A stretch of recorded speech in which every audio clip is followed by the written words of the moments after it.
Okay, folks. Now, Katt Williams dropped a very, and I mean very anticipated Netflix special May 4th, 2024.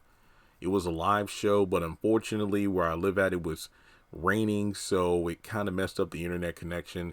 I want to say around the 10-minute mark is where I had to stop, and I said, you know what, I'll just wait till later tonight when it clears up a bit. I'll watch it when I can. And I did. I literally finished about 3 minutes ago.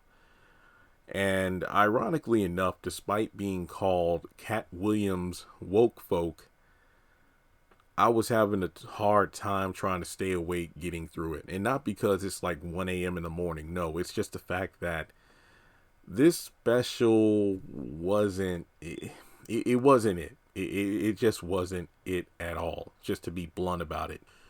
I think the problem is Katt set the bar way too high with his Club Shay Shay interview, and people, looking for anything Katt related after the interview would expect whatever he does to, just knock it out of the, not even the ballpark, but the city that the game is taking place in.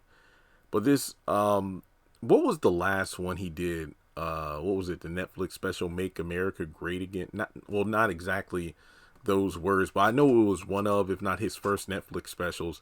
And I remember watching that and going, man, this special wasn't it. The first 20 minutes, it felt like he spent, just, I wouldn't even say joking because I wasn't even laughing, but he spent like the first 15, 20 minutes talking about the city he was in for the special. But then the second half of the special, like the last 25, 30 minutes, that's when it felt like, okay, this is the Katt that I'm used to, seeing. This is the Katt I want to see. But that first half was just hard to get through. This special, oh yeah, quote unquote spoiler alerts, I guess, if you want to put it that way. I really didn't even get a solid laugh the entire time. I got several chuckles, but they were few and just far between each other. I could literally count on my fingers how many times I actually chuckled, not laughed, chuckled at this special. If I had to give it a score, I would probably say like a 3.5 out of 10. And I know this is a weird comparison to make, because I was actually thinking about this while watching it. When you look at Katt Williams, that Club Shay Shay interview set the tone of 2024. All the different beefs and you know secrets being exposed could be attributed to the Katt interview. Not blaming Katt, but it basically is like you said, 2024 is the year where lies will be exposed, secrets will be let out, this, that, and the third. And what we're currently going through now is the whole rapper beef between, like Drake and Kendrick and so many others dropping all these tracks against each other. And, on the internet, people are like, man, it's going to be a messy weekend with everything going on. Then Katt's dropping an interview on top of that. Club Shay Shay, I'm not even going to say put Katt on the map.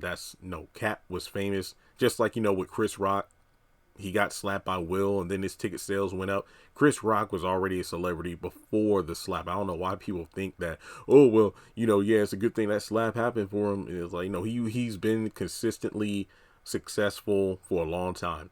Now, Katt Williams, he's gone through his personal struggles and whatnot, and, arguably blackballed depending on who you ask. But regardless, Katt Williams, that Club Shay Shay interview became the talk of the town. Here we are in the 5th month of the year. I want to say I forgot the exact day when the interview dropped, but I want to say that the day he dropped that special was probably the 4-month anniversary or 5-month anniversary of when he did the interview. But basically, yeah, we're in the 5th month of the year and we're still talking about that interview. It's still being referenced, and heck, it seems that everybody who comes on Club Shay Shay post Katt interview seems to, try to air out any grievances or dirty laundry and whatnot in order to replicate the viral success of that interview, but nobody's been able to do it. So I say all that to say, with Katt being arguably bigger than he's ever been due to that interview, all eyes are on Katt. Yeah, he, had the tour and everything announced, but in terms of putting the show on a platform like Netflix, and a live one at that, you would expect this to be one of, if not his best specials ever. But at the end of the day, I wouldn't even say it's mid. I just found it to be rather boring, to be honest.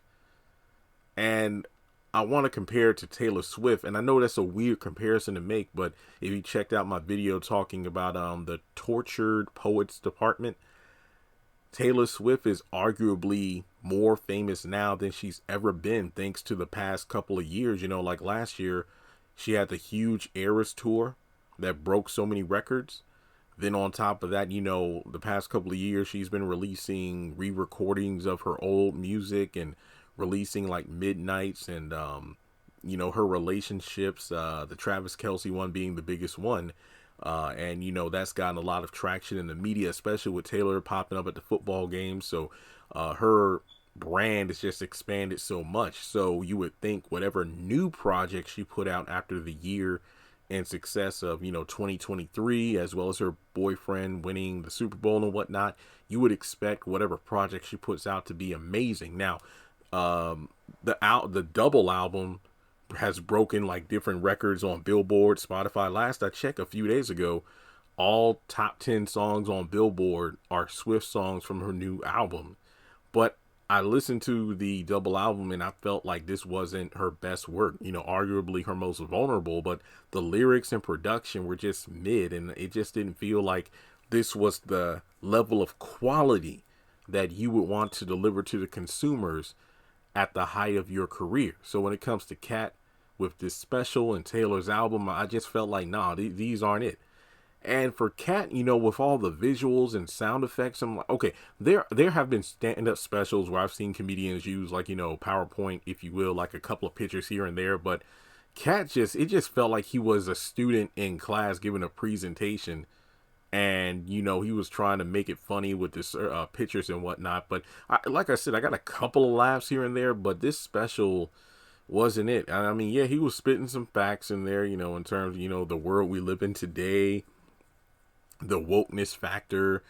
But like the last 15-20 minutes or so, you know, like from where he talked about like the Alabama brawl and whatnot, that's pretty much the only times I got like consistent chuckles in. But this is a skippable special.